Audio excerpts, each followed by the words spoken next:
चूंकि जो नाग होते हैं जिनकी आयु सहस्रों वर्ष होती है, बुद्ध को जब ज्ञान प्राप्त होने वाला था, सिद्धार्थ गौतम ने जब कटोरे की खीर खाया और खा करके निरंजना नदी में फेंका और कहा कि अगर मुझे बोधि प्राप्त होने वाली है तो ये जो कटोरा है, जो पात्र है, वो धारा के विपरीत दिशा में जाए। विपरीत समझ रहे ना? जैसे पानी इधर बहता तो मछली किधर जाती है? विपरीत में जाती है। मछली हमेशा ढूंढना चाहती है कि इसका स्रोत कहाँ है। पानी जहां से आ रहा होगा वहीं तो स्रोत होगा। ऐसे ही इस सारे दुखों का स्रोत क्या है, ये समझ करके उन्होंने पात्र को फेंका कि अगर मुझे बोधि प्राप्त होने वाली है तो मेरा पात्र धारा के विपरीत दिशा में जाए। तो कहते हैं, पूरा वर्णन मिलता है, पात्र धारा के विपरीत में जा करके 7 तल जितनी दूरी पे जा करके वहीं डूब जाता। और जहां डूबता वहां काल नाम का एक नाग राजा है। और कटोरा जहां डूबता तो वहां पहले से ही कटोरे थे। खन खन खन, एक कटोरे में दूसरा कटोरा गिरेगा तो कैसे आवाज करेगा? खन खन खन करके डूब गया। तो काल नाम का नाग राजा जो था वो फिर फुनफुना उठता है, वहीं में था। नाग हमेशा जो इच्छाधारी होते हैं पानी में रहते हैं, बाहर भी रहते हैं, लेकिन मूल घर उनका कहाँ रहता है? जल में। वो फुनफुना उठा कि कल एक बुद्ध पैदा हुए थे, आज फिर एक पैदा हो गए। ये लोग तो रोज पैदा होते रहते हैं। हाँ, नागों की आयु बहुत लंबी है। मैंने कहा ना, देवों की और नागों की, इच्छाधारी नागों की जो आयु होती है, जिसे हम ड्रैगन कहते हैं, सरपेंट नहीं है, ड्रैगन है, इनकी आयु बहुत सहस्रों वर्ष होती है।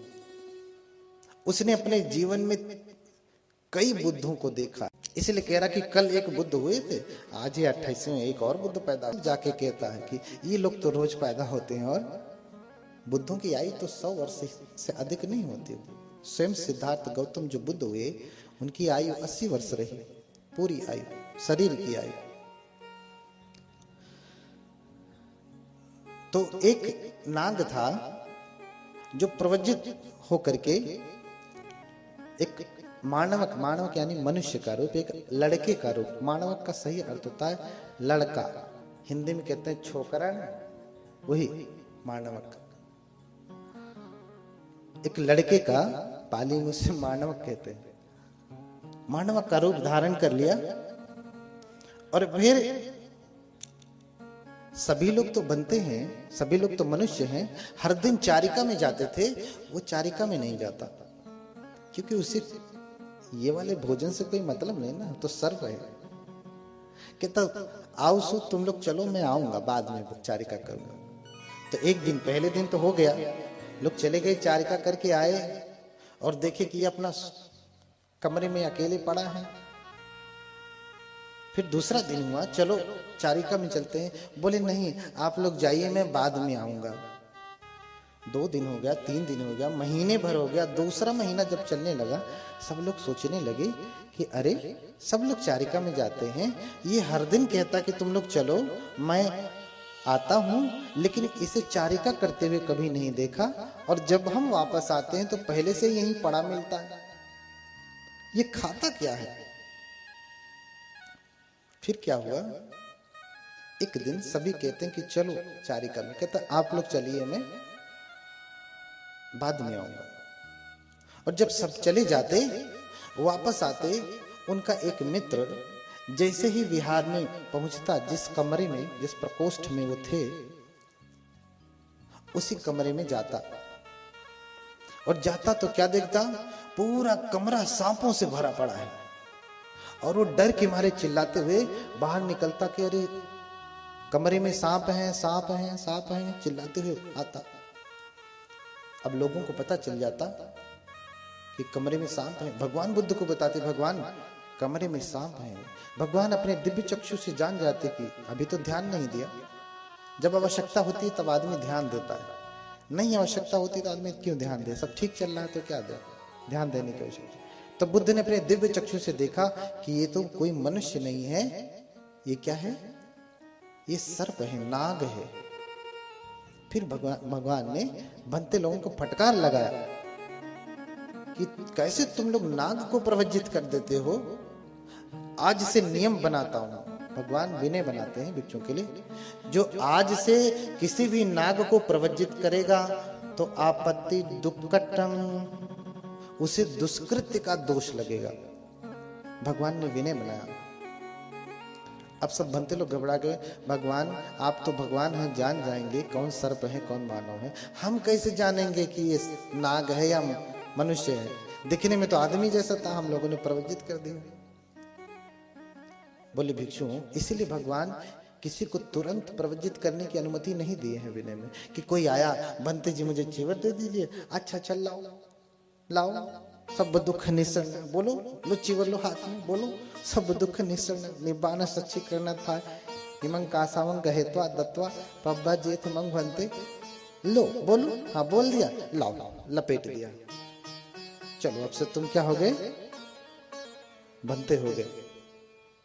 ऐसा भगवान ने विधान नहीं बनाया, लेकिन आजकल के बनते लोग ऐसे कर रहे हैं। पहले गुणों की परीक्षा होती है, प्रवृत्ति की प्रकृति की परीक्षा होती है, आशय अनुशय की परीक्षा होती है, कि जान जाए कि सच में कोई योग्य बनते बनेगा कि कपड़ा पहन के खाली घूमेगा इधर उधर झोला लेकर के। आपने देखा होगा बहुत सारे बनते हैं, इतना बड़ा बड़ा सा झोला इसे टांगे रहेंगे, न चीवर ठीक से पहनने का ढंग है, चीवर भी पहनते नहीं है, लपेटे रहते हैं शरीर में। जैसे आप पेड़ों में कपड़े लपेट देते हैं ना, ऐसे शरीर में उनके चीवर लिपटा रहता है। ये ऐसे ही बिना, इससे ये पता चलता है न तो ये योग्य है, न तो इनका गुरु योग्य है, ये दोनों अयोग्य हैं। इसलिए कबीरदास कहते हैं कि जाका गुरु अंधला चेला खड़ा निरंध, अंधो अंधे ठेले तो दोनों कूप पड़ंत। जिसका गुरु अंधा है, स्वयं उसे बुद्धि नहीं है, ज्ञान नहीं है, और चेला भी वैसे निरंध, तो महा अंधा मिलेगा फिर। तो दोनों को पता नहीं कि सही धर्म क्या है, अंधा अंधे को ठेलता है, दोनों ही नरक में जाते हैं, कुएं में गिरते हैं। हाँ? दोनों कुएं में पड़ते हैं। इसलिए गुरु शिष्य दोनों, इसलिए गुरु गोरखनाथ कहते हैं, गुरु कीजे भैला निगुरा न रहीला। अच्छे गुरु की खोज करिए, बिना गुरु के न रहिए। अच्छा गुरु होगा तो कल हमारे छोटे बनते ने कहा ना, हमारे करुणानंद बनते ने, कि सुना है कि एक पारस पत्थर होता है, लोहे से स्पर्श कराया जाता है तो लोहा सोना कर देता है। तो कबीरदास ने कहा कि गुरु पारस को अंतरो जानते हैं सब संत, यह लोहा सोना करे और वह करिले ही महंत। कहते हैं कि गुरु और पारस में अंतर क्या है, ये सभी संत जानते हैं, सभी ज्ञानी जन जानते हैं। अंतर क्या है? पारस लोहे को सोना करता है, पारस नहीं बनाता। पारस लोहे को सोना बनाता है, पारस नहीं बनाता। अब तो सोना हो गए, लेकिन सोना चाहे कि मैं किसी और को छू दूं वो सोना हो जाए, सोना नहीं होने वाला। अपने तो सोना हो गया, दूसरे को सोना नहीं बना सकता। लेकिन पारस ऐसा है कि छुआ जाए तो सोना कर देता है। तो कह रहे हैं कि पारस और गुरु में अंतर इतना है, गुरु आपको कुछ और नहीं बनाएगा, अपने जैसा बनाएगा। पारस अपने जैसा नहीं बनाता है, लेकिन गुरु क्या करता है? यह करिले ही महंत। क्या कर लेता? अपने जैसा संत बना लेता, महंत बना लेता। हाँ? इसलिए बौद्ध धर्म में ऐसे ही संन्यास नहीं लिया जाता, परीक्षण होता है कि कुछ दिन रोको, कम से कम 4 महीने, कम से कम 4 महीने ऐसे जैसे आया है फटे हाल या बाऊ साहब बन करके, कोट पैंट धारण करके, उसे रुकने तो दो कि कितनी विनम्रता है, कितना ज्ञान है, ये बात उसको स्पष्ट हो जानी चाहिए कि बनते बनना कोई बच्चों का खेल नहीं है, अहंकार से कोई बनते नहीं बनता। कभी कभी बूढ़े लोग जब बनते बन जाते हैं, हमारे छोटे छोटे बनते बहुत पहले के प्रवचित हैं।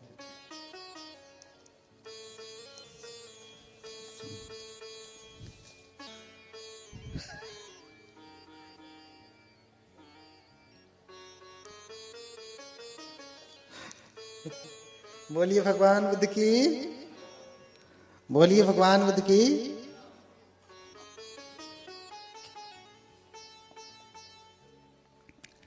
हाँ, तो कभी कभी हमारे छोटे बनते लोग बहुत पहले से प्रवचित हैं। अभी कल का बूढ़ा व्यक्ति जब प्रवचित होके आता है तो ऐसे ढकेल करके आगे खड़ा होता है कि हाँ हम बड़े हैं। उम्र से बड़ा होना भगवान उस बुद्ध उसको बूढ़ा नहीं कहते, वृद्ध नहीं कहते, बड़ा नहीं कहते। हाँ, उम्र बढ़ी है तुम्हारी, ज्ञान थोड़ी ना बढ़ा, तपश्चर्या थोड़ी ना बढ़ी है तुम्हारे भीतर। अब काला गोरा कुरूप को नहीं कहते। जो आदमी ठीक से भगवान बुद्ध के विनय के अनुसार चीवर धारण करेगा, अच्छा लगेगा, सुंदर लगेगा। कुरूप से कुरूप व्यक्ति भी भगवान के चीवर को अगर ठीक से पहनता है तो सुंदर लगता है, बहुत सुंदर लगता है। हाँ, इसलिए इसमें सबसे बड़ी भूमिका गुरुओं की होती। भगवान तुरंत प्रवचित नहीं करते। आजकल ऐसे बहुत सारे मिल जाएंगे आपको, बहुत सारे ऐसे बनते मिल जाएंगे और जगह जगह प्रवचन भी करते हैं, कथाएं भी करते हैं। हाँ, एक प्रवचन कथा करने वाला मैंने देखा था, प्रवचन कर रहे हैं। उनके यहाँ क्या क्या होता है, वो भगवान बुद्ध के धर्म को बताने आए हैं, लेकिन वो ठीक क्या करते हैं। उनके यहाँ आंख में मोतियाबिंद हो, माड़ा हो, पेट में गैस हो, सूजन हो, पित्त में, गुर्दा में पत्थरी हो, दांतों की बीमारी हो, घुटना, कमर दर्द, पुरुषों में स्वप्न दोष, स्त्रियों में सफेद लाल पानी। बताओ तुमको इन सब से क्या लेना देना? तुम सन्यासी हो, स्त्री में क्या हो रहा क्या नहीं हो रहा तुमसे से क्या लेना देना? उसके लिए इतने सारे डॉक्टर हैं। हाँ, खांसी, जुकाम, दमा, कैंसर, मधुमेह, गंजापन, हाँ, आदि बीमारियों का प्राकृतिक इलाज किया जाता है और इसकी गारंटी है। अगर स्वस्थ होना चाहते हैं तो कैंप में अवश्य पधारें और निःशुल्क सेवा का मौका दें। हाँ, ऐसे ऐसे भी बनते आपको मिलेंगे। इसलिए ये कोई बनते ही नहीं है, ये कोई बनते ही नहीं। इसने तो संसार छोड़ करके उससे भी बड़ा संसार बना लिया है। जंजाल छोड़ करके उससे भी बड़ा जंजाल बना लिया है। ऐसे बनते को दूर से ही क्या करना, क्या करना, जोर से बोलिए, दूर से ही हाथ जोड़ लेना। जो सन्यासी है उसको स्त्रियों की बीमारी से क्या लेना देना, पुरुषों की बीमारी से क्या लेना देना। हाँ, अरे उन्हें बीमारी होगी। देश में डॉक्टरों की कमी है। इधर देखो बैठे हैं एक डॉक्टर, डॉक्टर बीरेन जी, वो हैं, देखेंगे, और वो उनसे कई सौ गुना ज्यादा योग्य है। तो ऐसे ऐसे भी बनते हैं। अब बताइए, ये तो खुद ही अंध है लाल, इनके चेले भी कैसे होंगे, निरंध। तो कहां जाएंगे, कुएं में ही गिरेंगे। दोनों कूप पड़ंत। ऐसे लोगों से पहले ही हाथ जोड़ लीजिए कि हे भगवान, मैं आपसे प्रार्थना करती हूं कि ऐसे लोगों का मुझे कभी भी दर्शन ना हो। इसलिए हर दिन हम पूजा करते हैं। जानते हैं क्या पूजा करते हैं? इमिना पुण्य कम्मेन मामे बाल समागमो। सतंग समागमो होतु याव निबान पत्तिया। हे भगवान, जो मैं पूजा करके पुण्यार्जन कर रहा हूं, इस पुण्य के प्रभाव से मुझे ऐसे मूर्खों का दर्शन भी ना हो। मामे बाल समागमो, ऐसे मूर्खों का समागम ना हो, यानी दर्शन भी ना हो। दर्शन किसका हो? सतंग समागमो हो, तो सज्जन पुरुषों का समागम हो। कब तक हो? यावन निबान पत्तिया, जब तक निर्वाण न प्राप्त हो जाए तब तक मुझे ऐसे मूर्खों का दर्शन ना हो, केवल अच्छे लोगों का ही दर्शन हो। ऐसा कोई भंते नहीं होता। ऐसे भंते को देख करके किसी योग्य भंते के ऊपर उंगली मत उठाइएगा। इसलिए मैं दोनों प्रकार का भंते बता दिया हूं। अब पहचान आप कर लीजिएगा, पहचान आप कर लीजिएगा। दोनों की पहचान आप कैसे करेंगे? दोनों की पहचान आप कैसे करेंगे? तो भगवान अनुमति देते हैं कि कम से कम 4 महीने तो रहे। इसलिए भगवान, आप तो भगवान हैं, सर्व सामर्थ्यवान हैं। अभी हम अभिज्ञाओं को प्राप्त नहीं हैं। जब प्राप्त होंगे तो जानेंगे। अभी तो नहीं है, तो हम कैसे जानेंगे कि ये सांप है कि मनुष्य है? आप जान पाएंगे? इसलिए उन्होंने भगवान से पूछा। भगवान ने कहा, भिक्षुओं सुनो ध्यान से, कैसे बताओ पता लगेगा कि ये सांप है कि मनुष्य है? हाँ, सांप है कि मनुष्य है? भगवान ने कहा कि 2 ही स्थितियों में सांप अपनी योनि में रहेगा। 2 स्थिति होगी तो वो अपनी योनि में ही रहेगा, दूसरे रूप में नहीं रह सकता।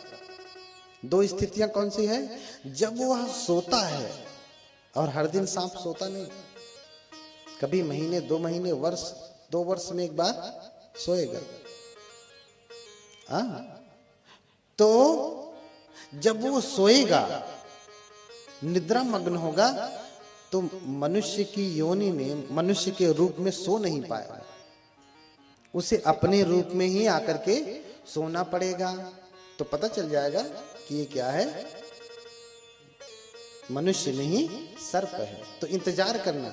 इसलिए परीक्षण करने का समय दिया भगवान ने कि किस प्रकार के व्यक्ति आ रहे हैं। थोड़ा दिन इंतजार करिए, 6 महीना, 3 महीना, 6 महीना, वर्ष भर। कुछ चर्या गड़बड़ लगे तो 1 वर्ष, 2 वर्ष, 3 वर्ष, जब तक चर्या सही न मिले, योग्य न मिले, तब तक प्रवज्जित नहीं करना। तो पहला कारण ये कि जब वो सोएगा तब पता चल जाएगा, तब वो मनुष्य की योनि में नहीं रह पाएगा, सांप बन जाएगा। और दूसरा कारण, जब वह भोग करेगा, जैसे स्त्री पुरुष भोग करते हैं, जब वह भोग करेगा, मैथुन करेगा, तब वह अपने रूप में ही आके कर पाएगा, मनुष्य की योनि में नहीं कर पाएगा। ये 2 स्थितियां होंगी जिसमें पकड़ लेंगे कि ये मनुष्य नहीं है, क्या है? सर्प है। मनुष्य नहीं, क्या है? नाग है। मनुष्य नहीं, नाग है। तो नंदोपनंद भुजंग, मैं बीच में इसलिए ला दिया हूं, कहानी पे चलता हूं। जो भगवान बुद्ध लेके गए हैं शिष्यों को, और ये गुस्से में आकर के खाना छोड़ करके सिनेरु, पर्वत, युगंधर, करवीक, सुदर्शन सबको लपेट लिया, अपने फंड को उठा करके त्राय 3 लोक को ढक लिया। फिर सभी कहते हैं भगवान कहें तो मैं मजा चखाऊं। तो 499 लोगों ने कहा, भगवान ने अनुमति नहीं दिया। अंत में जब भंते मोग्गलान ने कहा, भंते मोग्गलान ने कहा कि भंते आप कहें तो मैं दमन करूं, तो भगवान तुरंत बिना समय लगाए कहते हैं जाओ। भगवान क्या कहते? जाओ, दमन करो, मजा चखाओ। फिर थेर पुत्र बनते मोग्गलान वहीं से अंतर ध्यान होते, जहां जाकर के उसने लपेट करके अंतर ध्यान कर लिया था, गायब कर लिया था, बनते भी सर्प का रूप धारण करके जाकर के उसको ऊपर से लपेट करके फिर दबाने लगते। हाँ, क्या करते? बनते भी सर्प का रूप धारण करके उसके ऊपर से लपेट करके दबाने लगते उसको। और जब दबाने लगते तो गुस्से में आकर के धुआं छोड़ने लगता, जहरीला जहरीला धुआं छोड़ने लगता। उसके धुएं से तो भंते को कुछ नहीं होता, उनको कोई परेशानी नहीं, क्योंकि परम रिद्धिमान है। फिर भंते कहते तू ही थोड़ी ना धुआं छोड़ सकता है, मैं भी छोड़ सकता हूं। फिर भंते ने जब धुआं छोड़ा तो उसको बड़ी तकलीफ होने लगी, परेशान होने लगा, जलने लगा, पीड़ित होने लगा। फिर धुआं छोड़ करके आग फेंकने लगा। क्या करने लगा? आग फेंकने लगा। देखा होगा ड्रैगन आग फेंकते हैं ना, आग फेंकने में थोड़ा समय लगता है। जैसे अंखो नाग बुद्ध से सावको मोगलान, मैं कौन हूं? हे नाग, मैं बुद्ध का शिष्य मोगलान हूं। तो जान गया, अच्छा भगवान के शिष्य मोगलान तो बड़े रिद्धिमान है। तो कहता है भंते कृपया अपने रूप में आए, असली रूप में आए। तो भंते उसको छोड़ करके भिक्षु का रूप धारण कर लेते। नाग तो बहुत बड़ा है, कई योजन में है। जब भगवान को ज्ञान प्राप्त हुआ, ज्ञान प्राप्त होते ही भगवान बैठे बैठे मुस्कुराते हैं। फिर एक दिन भंते सारे पुत्र भी अपनी साधना में बैठे हैं, समाधि में बैठे हैं, और वो भी स्मित हास्य करते। देखिए भगवान बुद्ध भी नहीं मुस्कुराते, और उनके भगवान बुद्ध भी मुस्कुराते, उनके श्रावक अरहंत भी मुस्कुराते हैं, हंसते नहीं जोरों से। जो श्रावक अरहंत है, हम लोगों जैसे सामान्य नहीं, जो अरहत हैं, जो बहुत ऊंची अवस्था का, वो भी मुस्कुराते हैं, ठहाका नहीं लगाते। फिर वो भी एक दिन बैठे हैं और मुस्कुरा देते। भगवान देखते कि सारे पुत्र स्मित हास्य कर रहे हैं, भगवान पूछ ही लेते, सारी पुत्र क्या कारण है कि तुम मुस्कुरा रहे हो? बोले भगवान, मैंने आवर्जन में देखा कि एक 40 योजन लंबा नाग है, अहि प्रेत, दंपत की गाथा में 40 योजन अहि प्रेत है। अहि प्रेत यानी सर्प वाला प्रेत, जिसके दोनों नथुनों से धुआं निकल रहा है। शरीर इतना बड़ा, जैसे आदमी जब खूब मोटा हो जाता है तो सुख में रहता है कि दुख में रहता है? हाँ, वो हिल भी नहीं पाता, चल भी नहीं पाता। और जब एकदम से अक्षम हो जाता तो लोग उसको, आजकल तो व्हील चेयर है, उस पे बिठा दिया तो लोग इधर उधर उठा के लेके जाते हैं। अपने से शौच भी नहीं जा सकता। ऐसे ही ये सर्प बहुत मोटा है, लंबा तो है ही 40 योजन दूर का, बहुत लंबा है, बहुत मोटा है, हिल डुल भी नहीं पा रहा, तकलीफ में है, पीड़ा में है, कष्ट में है। तो क्या कर्म करके उसको ऐसा मिला? देख करके मुस्कुराते हैं और भगवान से कहते, भगवान मैं देख रहा हूं कि अहिप्रेत है 40 योजन दूर का। फिर भगवान कहते, सारी पुत्र जब मुझे ज्ञान प्राप्त हुआ उसी समय मैंने 40 योजन दूर, 40 योजन लंबा फैला हुआ अहिप्रेत, यही अहिप्रेत देखा था, लेकिन मैंने किसी से कहा नहीं। क्यों? क्योंकि मैं अगर किसी से कहता तो किसी को भरोसा होता? बुद्ध के पास तो दिव्य चक्षु है, बुद्ध देख सकते हैं, हम नहीं देख सकते। इसलिए आनंद, इसलिए सारी पुत्र मैंने किसी से कहा नहीं कि कोई मानेगा नहीं, और तथागत कोई बात कहे, कोई व्यक्ति ना माने तो उसका बड़ा अपुण्य होता है, उसके लिए बड़ा अकुशल हो जाता है। इसलिए उसका अकुशल भी ना हो, इसीलिए भगवान मौन रहे। बोलिए भगवान बुद्ध की।